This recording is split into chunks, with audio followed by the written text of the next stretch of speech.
Hi, Misha here, and let's talk about the first helicopter. Well, one of them anyway.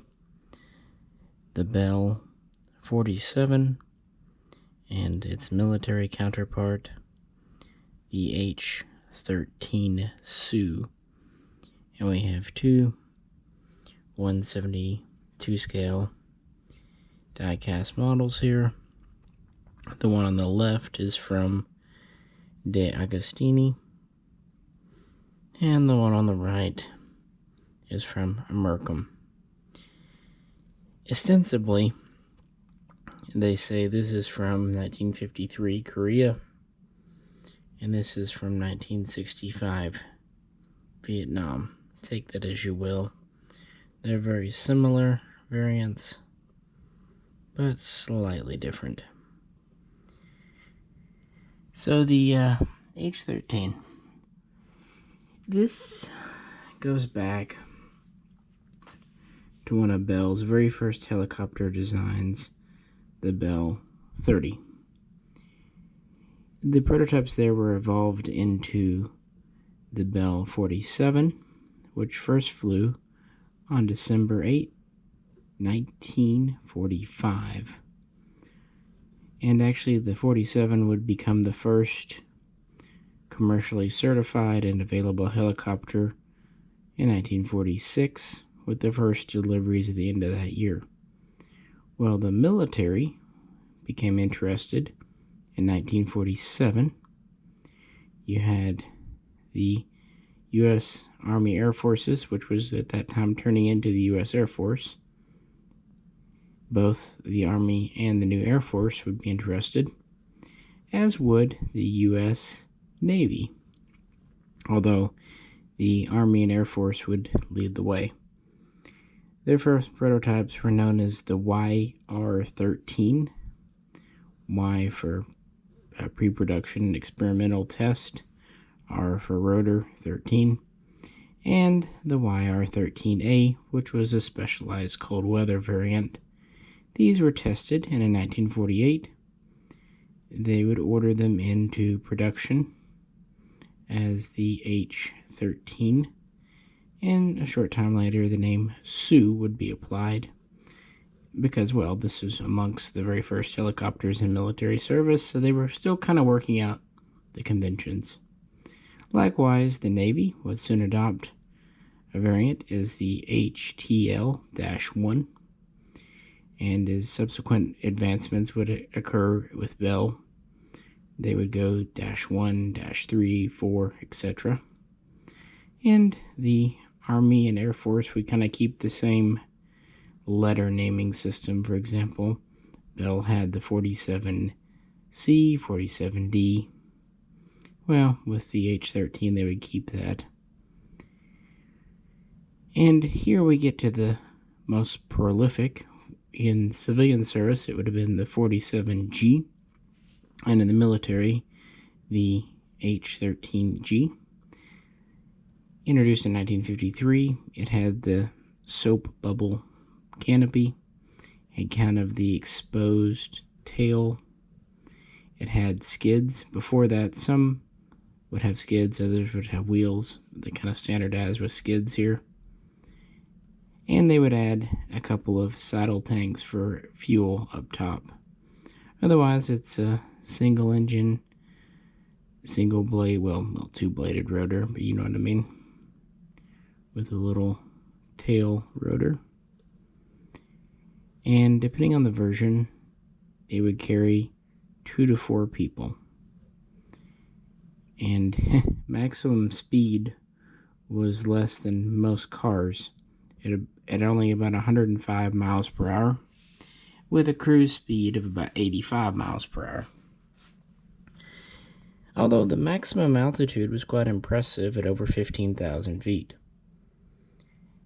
And in the military, these were used for scout, light utility, so light cargo, light passenger transport, and quite famously in Korea, search and rescue and MASH type operations, medevac. In fact, that was one of the earliest uses the military found for the Bell. was they could strap 2 canisters, really, capsules, and evacuate 2 people kind of outboard using these.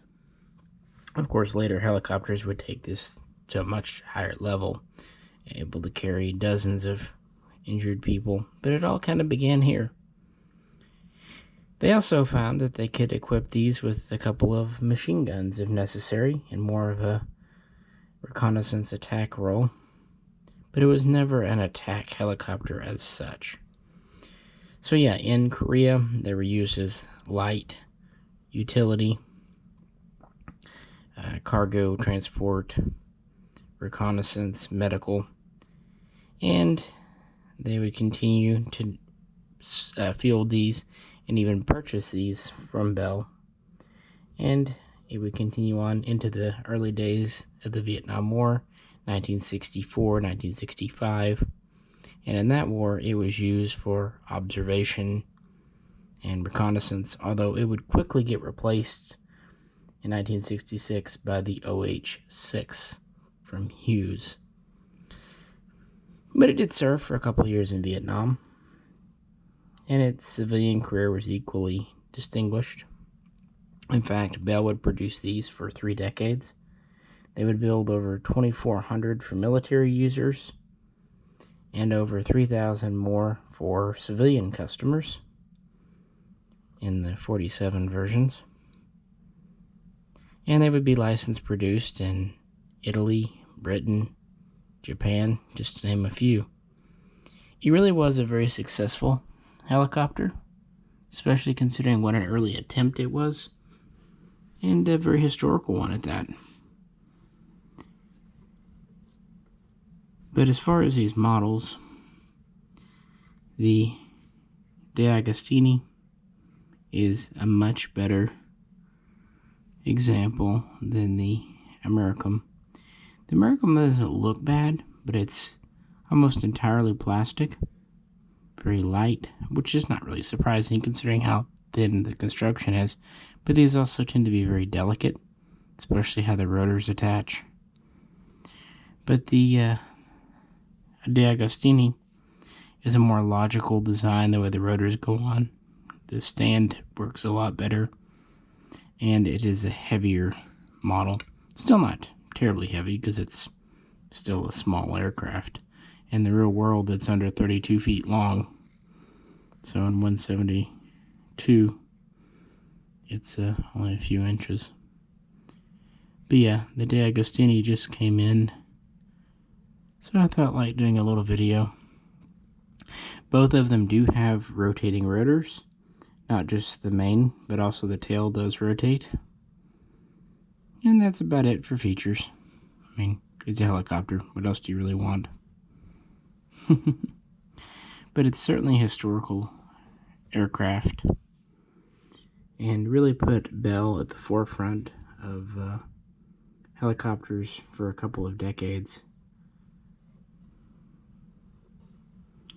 The British version, for what it's worth, was known as the Westland AH-1. There was also a TH-2 trainer, and these have always been very popular as basic trainer aircraft for new helicopter pilots for a myriad of reasons.